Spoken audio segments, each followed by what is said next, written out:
चलिए, आपको कमोडिटीज पे तमाम राय देने के लिए आज हमारे साथ शो में शामिल है एलकेपी सिक्योरिटीज के जतिन त्रिवेदी और कुंवरजी ग्रुप के रवि देवड़ा। आप दोनों का ही स्वागत है कमोडिटी कॉल में। सबसे पहले जतिन, आपके पास हम आएंगे। ये बताएं आप कि आपके पास नॉन एग्री पैक में आज की हॉट पिक्स क्या है?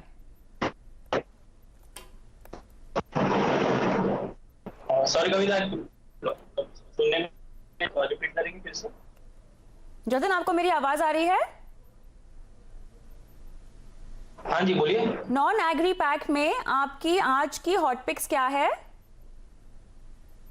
यस, हमारी पहली पिक है बेस मेटल के अंदर, कॉपर के अंदर बाय की सलाह रहेगी। 406 के लेवल्स के आसपास जो है वो हमें बाय लग रहा है। कहीं ना कहीं बेसिंग जो है वो कहीं ट्रेंड जो है वो कॉपर के अंदर दिखा गया था बिटवीन 400 टू 395 टू 405। उसके बाद 405 के ऊपर जब प्राइसेस आते हैं तब थोड़े सस्टेन करने शुरू हो जाते हैं और यहाँ पे कहीं ना कहीं प्राइसेस को लेकर थोड़ा सपोर्ट भी दिख रहा है। तो 406 के आसपास के लेवल्स हमें इंट्राडे के लिए अच्छे लग रहे हैं। यहाँ पर बाइंग की सलाह रहेगी।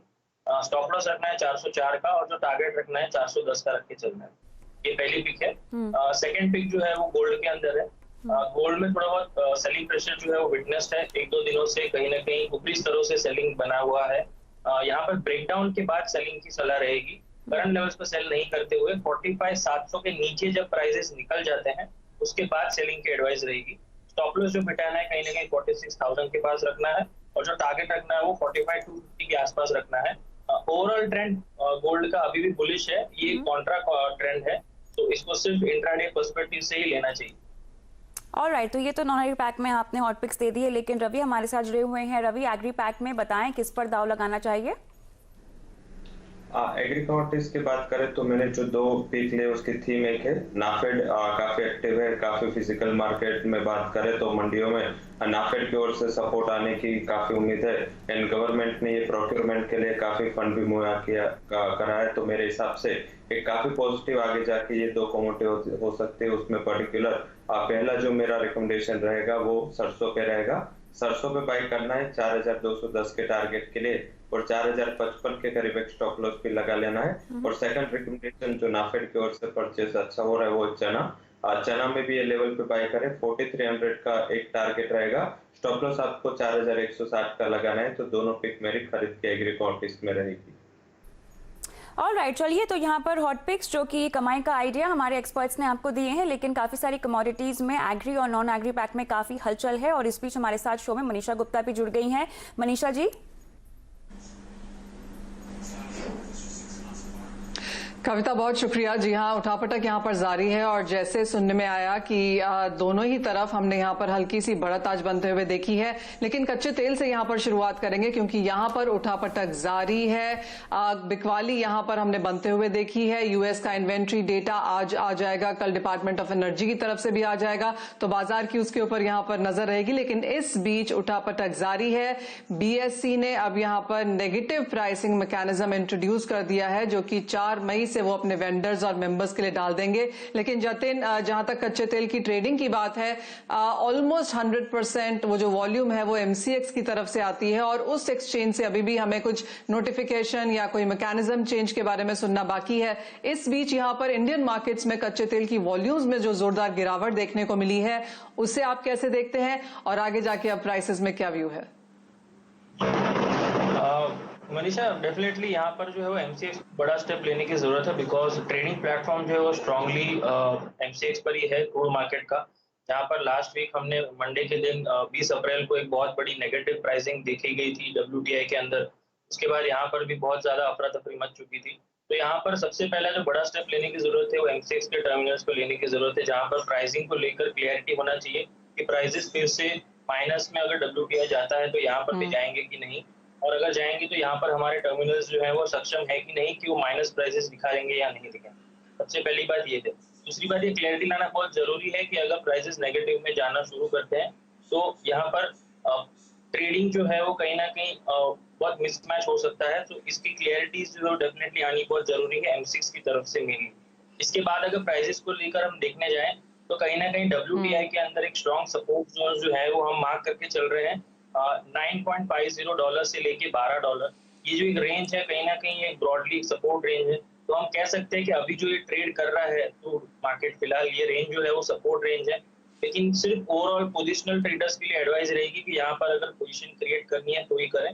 ट्रेडर्स के लिए, जो इंट्राडे ट्रेडर्स है उनके लिए बस डेफिनेटली स्टॉप लॉस जो है वो स्ट्रिक्टली फॉलो करके जाना है, और अगर कोई साथ में हेज करना चाहता है पोजीशन या सेफली इसके अंदर ट्रेड करना चाहता है तो ऑप्शंस के जरिए हेज कर ले पोजीशन को, नेकेड पोजीशंस कैरी ना करें। ठीक है, तो आपको अगर यहाँ पर कारोबार करना है तो क्लियरली कॉशियसली करने की जरूरत है और अपने आप को पूरे तरीके से यहाँ पर हेज करें, क्योंकि जिस तरह की वॉलेटिलिटी यहाँ पर कच्चे तेल में देखने को मिली है, दिन का 30 से 40% का मूव यहाँ पर बहुत आम होता हुआ नजर आया है। जतिन, आपने कॉपर में खरीदारी और सोने में बिकवाली की राय तो यहाँ पर दी है, लेकिन चांदी के बारे में भी जानना चाहेंगे, क्योंकि वहां पर बहुत ज्यादा मूव्स हैं। चांदी छोटी कमोडिटी है, वॉलेटिलिटी ज्यादा है, यहाँ पर हमारे निवेशकों के लिए क्या राय है? मनीषा जी, चांदी की अगर हम ट्रेडिंग की बात करें तो डेफिनेटली सोने के पीछे अभी फिलहाल जो है वो ज्यादा नहीं चल रही है, वो बेस मेटल कॉम्प्लेक्स का थोड़ा ज्यादा फॉलो कर रही है। यहाँ पर हम देख रहे हैं कि जो इंट्राडे ट्रेंड रहता है कहीं ना कहीं फॉलो कर लेता है गोल्ड के पीछे, लेकिन ब्रॉडली जो है वो एक ट्रेंड जो है वो बेस मेटल का उसके अंदर इंपैक्ट है। तो यहाँ पर अगर लेवल्स की हम बात कर लें तो गोल्ड के मुकाबले में चांदी में बिकवाली जो है थोड़ी ज्यादा बढ़ जाती है। आज के दिन में भी हम देख सकते हैं कि चांदी के अंदर परसेंटेज सेलिंग जो है वो ज्यादा देखने मिल रही है। तो लेवल्स अगर देखने जाएं तो 42,000 के लेवल्स जो है मई वायदा के लिए वो एक रेजिस्टेंस बने हुए हैं ट्रेडिंग पर्सपेक्टिव से। और अगर ब्रॉडली ट्रेंड की बात कर ले तो जब तक 40,000 के ऊपर है तब तक एक्सपेक्टेशन तो है कि प्राइसेस जो है वो कहीं ना कहीं गोल्ड के रिफ्लेक्शन में अपसाइड दिखाने चाहिए। पोजिशनल ट्रेडर्स को एडवाइस रहेगा कि 40,000 को एक स्ट्रिक्ट स्टॉप लॉस मेंटेन करके चलते हुए लॉन्ग पोजीशन जो है वो क्रिएट कर सकते हैं। अपसाइड पोटेंशियल टारगेट्स 42,500 टू 43,500 के लेकर चल सकते हैं। अगर इंट्राडे में अगर किसी को ट्रेड लेना है तो यहाँ शॉर्ट साइड की एडवाइस रहेगी कि आज के दिन में थोड़ी मुनाफा वसूली जो है वो दिख रही है गोल्ड के अंदर, इसी के चलते हुए सिल्वर के अंदर भी थोड़ी मुनाफा वसूली दिख रही है। एब्सोल्युटली, तो बिकवाली की राय यहाँ पर प्रेशियस मेटल्स पे है, लेकिन एग्रीकल्चर की तरफ अब यहाँ पर बात करेंगे। और जैसे रवि पहले कह भी रहे थे कि नेफेड की तरफ से यहाँ पर कुछ सपोर्ट है, लेकिन बाजार को लगता है कि 3 मई को यहाँ पर लॉकडाउन काफी स्टेट्स में खुल जाएगा और उसके बाद यहाँ पर इमीडिएट सप्लाईज भी निकलेंगी और मांग भी निकल के आएगी। स्टॉकिस्ट की तरफ से यहाँ पर खरीदारी की एक्सपेक्टेशन है और पिछले कुछ दिनों में हमने देखा है कि एफएमसीजी कंपनीज की तरफ से यहाँ पर बल्क बाइंग भी देखने को मिली है। तो गेहूं और दालों में काफी हद तक इसका हमने सपोर्ट आते हुए देखा है। Bimal Kothari, vice chairman India pulses and grain merchant association के, अब हमारे साथ फोन लाइन पर हैं। कोठारी जी नमस्कार। काफी खरीदारी, काफी मांग यहाँ पर एसेंशियल कमोडिटीज की निकल के आई है और हमने गेहूं, चावल, दालें, खाने के तेलों में मांग यहाँ पर बरकरार बनते हुए देखी है। जिस तरह की सिचुएशन अब यहाँ पर है कि बाजार लॉकडाउन में थोड़ी सी ईजिंग का एक्सपेक्टेशन कर रहा है, आप अवेलेबिलिटी कैसे देखते हैं? Thank you Manisha ji. देखिए, अवेलेबिलिटी का जब से लॉकडाउन हुआ है तब से कोई ऐसा कोई मेजर इशू कहीं भी नहीं हुआ है, क्योंकि पहले जब लॉकडाउन की शुरुआत हुई थी उस समय लेबर की और जो ट्रांसपोर्टेशन की जो इशू थे और मंडियां भी बंद थी, इससे रॉ मटेरियल की अवेलेबिलिटी भी कम हो रही थी, तो उस समय जरूर थोड़ी सी असुविधा थी। लेकिन अब धीरे धीरे मंडियां भी काफी जगह सब खुल गई हैं और मंडियों में आवक भी अच्छी है। और अब जैसे कई जगह ये जो लॉकडाउन की जो स्थिति है उन्होंने उसको ईज किया है, उन्होंने आसान कर दिया है।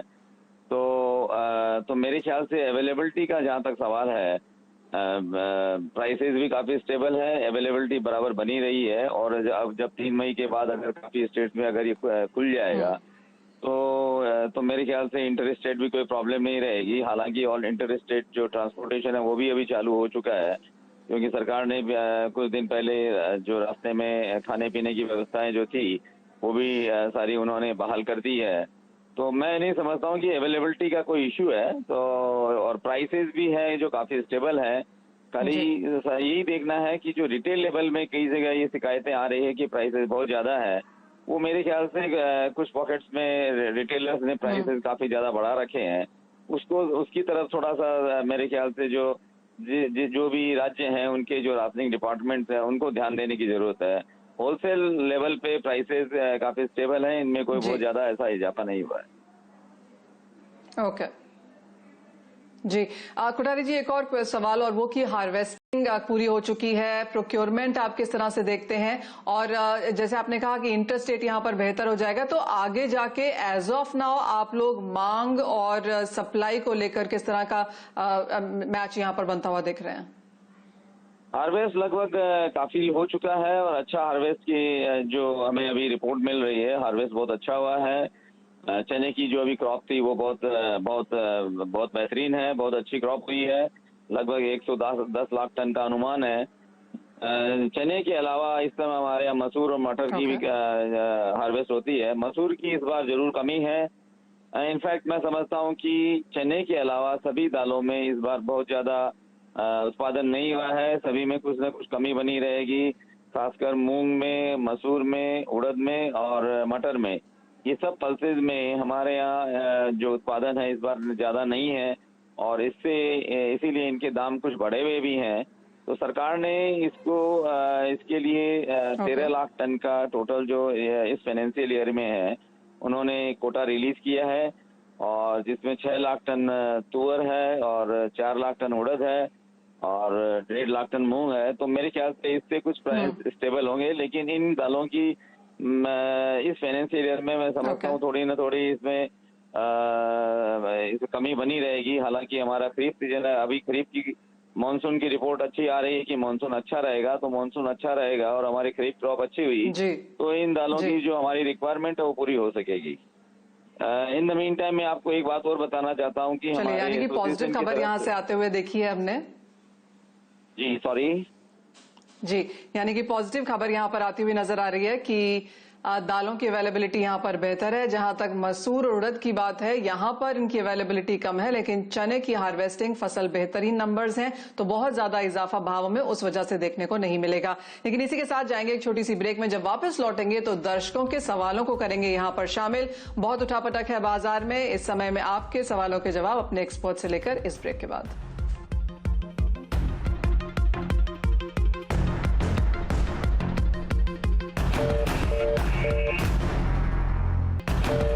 कौन है?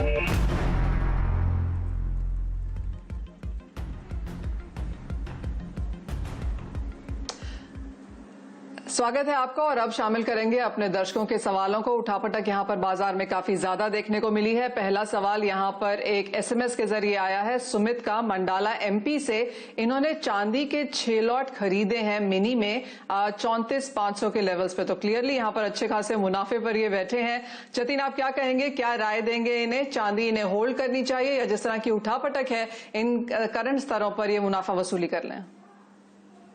अगर जिस तरह से हम देख रहे हैं कि इन्होंने अच्छे खासे लेवल्स पे लिए हैं और I think positional he trade लिया हुआ है, तो मेरी एडवाइस यही रहेगी कि थोड़ी बहुत मुनाफा वसूली करनी जरूरी है। यहाँ पर प्रॉफिट बुक्स करके पैसा जो है वो थोड़ा घर पे लेना जरूरी है ऐसे टाइम पर जहाँ पे थोड़ी अनिश्चितताएं भी मौजूद है। लेकिन ओवरऑल पोजीशन जब तक 39,000 के ऊपर है प्राइजेस, जैसे कि मैंने पहले ही बताया था, तब तक पोजीशन को होल्ड कर सकते हैं क्योंकि अपसाइड पोटेंशियल भी है यहाँ से। लेकिन डेफिनेटली थोड़ा बहुत मुनाफा वसूली करना जरूरी भी है।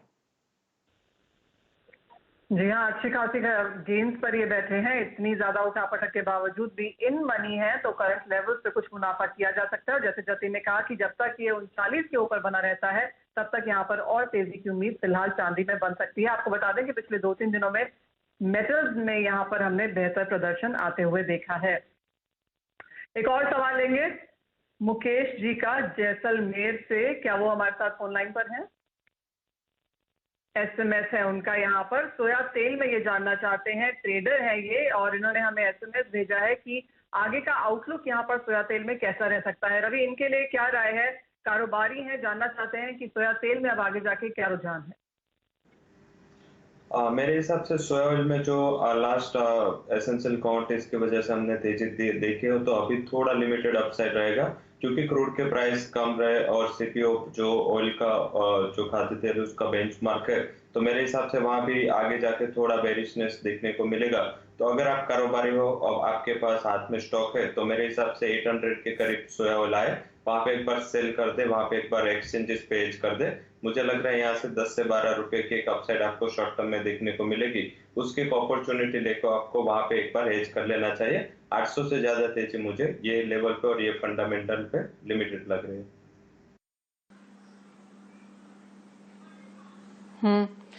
एक और कॉल लेते हैं अब यहाँ पर। अलीगढ़ से सुरेश डालदा जी हमारे साथ हैं। सुरेश जी नमस्कार, क्या है आपका सवाल?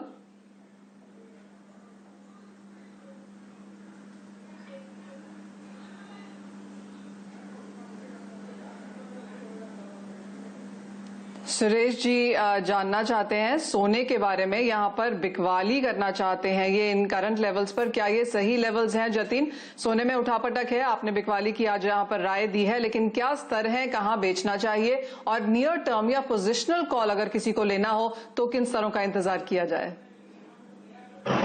मनीषा, जैसे कि मैंने बताया कि आज की जो कॉल है वो ब्रेक डाउन पर है। 45,700 के नीचे जाता है फिर ही सेल करना है। तो अगर उनको ट्रेड लेना है तो 45,700 के नीचे प्राइसेस ट्रेड करना शुरू करते हैं तो उसके बाद सेलिंग कर सकते हैं। इस तरह पर यहाँ पर इस तरह पर करंट प्राइस पर सेलिंग की एडवाइस नहीं है क्योंकि सपोर्ट जोन्स के आसपास है, लेकिन अनिश्चितताएं भी मौजूद है प्राइसेस को लेकर के, तो मुनाफा वसूली भी आ सकती है। तो यहाँ पर बाइंग की सलाह भी नहीं है।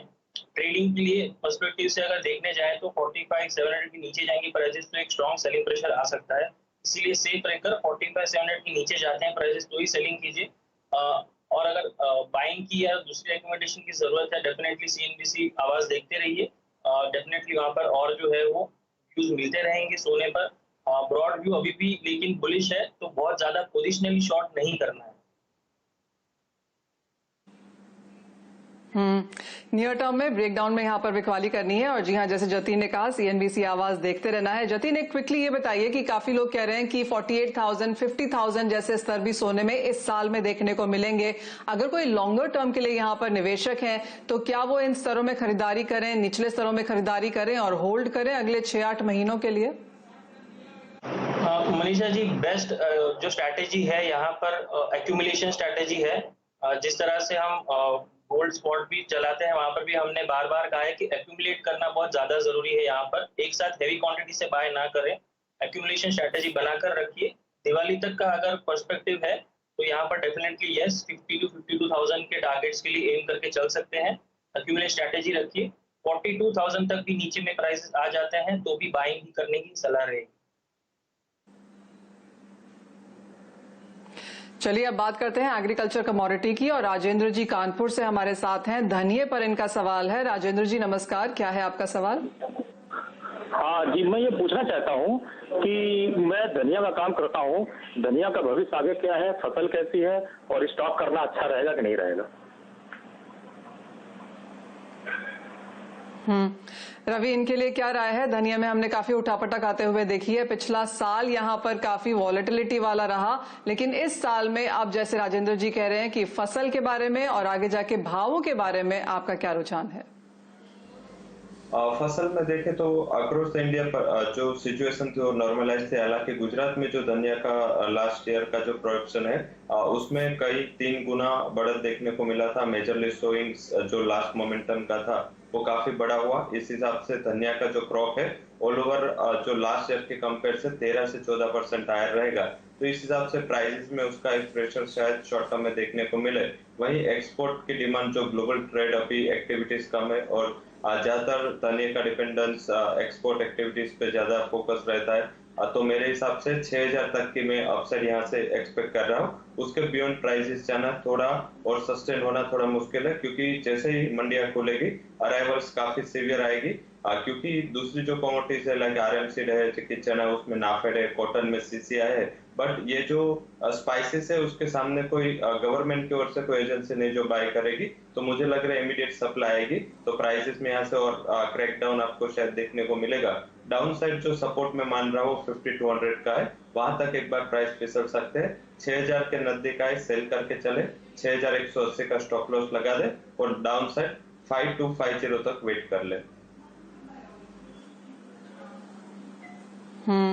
ये बात ऑफ कोर्स यहाँ पर है कि जैसे ही मंडियां खुलेंगी, बाजार खुलेंगे, तो जो स्टॉक यहाँ पर किसानों के पास, ट्रेडर्स के पास पड़ा है वो बाजार में आएगा, तो एक इमीडिएट पुश या प्रेशर आपको भावों में काफी सारी एग्रीकल्चर कमोडिटीज में देखने को मिल सकता है।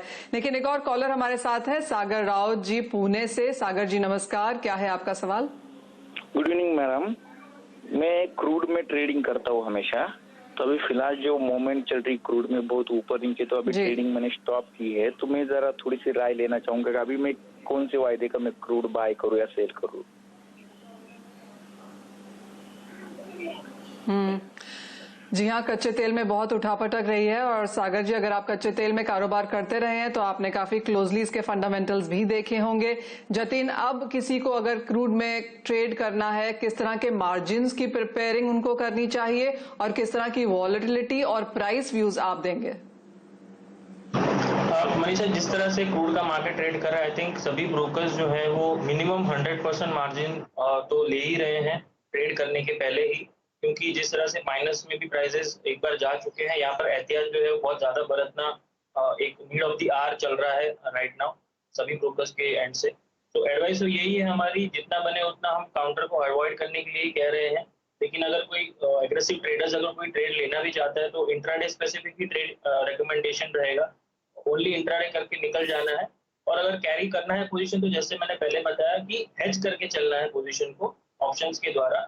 नेकेड पोजीशन जो है वो कैरी नहीं करनी है, नेकेड पोजीशन सिर्फ और सिर्फ इंट्राडे करके निकल जाना है। कैरी करते वक्त हेज करना बहुत ज्यादा जरूरी है।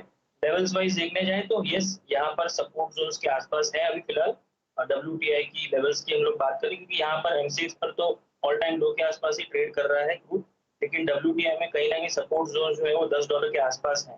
तो एक बाउंस एक्सपेक्ट कर सकते हैं यहाँ से, लेकिन कैरी करें तो डेफिनेटली ऑप्शंस में एक बार हेज भी कर ले साथ में फ्यूचर्स के सामने।